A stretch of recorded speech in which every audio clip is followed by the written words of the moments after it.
ఎలా ఉన్నాయి? హాయ్ అలకనందా, నేనే, గుర్తుపట్టావా? హే స్వప్న, ఎన్నేళ్ళైందే నేను చూసి.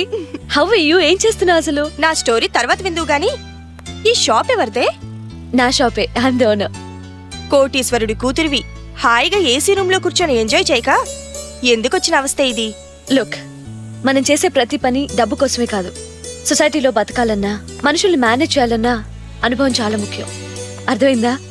మా పేరెంట్స్ కూడా నీలాగే అంటూ ఉంటారు. నేనేం చెప్తానో తెలుసా? మన కళ్ళతో మనం చూసినట్టుగా మన కాళ్ళ మీద మనం నిలబడాలి. సర్లేవే, ఇవన్నీ నేను మాట్లాడేటప్పుడు మధ్యలో దూరకండి. ఆ ఏదో పేలాపనే వద్దంట.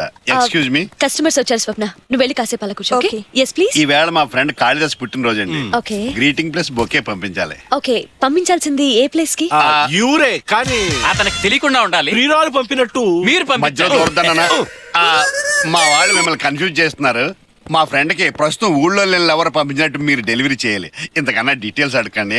ఒకవేళ అడిగినా మేము చెప్పలేమండి. No problem. మీ ఫ్రెండ్ కి తన గ్రీటింగ్స్ 1 hour లో చేరిపోతాయి. చాలా థ్యాంక్స్ అండి. ఈ లెటర్ బొకేలో పెట్టి తీసుకెళ్లి మా తరఫున కూడా మీరే ఐ లవ్ యూ చెప్పాలి అది ప్లీజ్. ఓకే, జనరల్ గా నేను వెళ్ళను, కానీ షాప్ లో ఎవరు లేరు కాబట్టి నేనే వెళ్ళి చూస్తాను.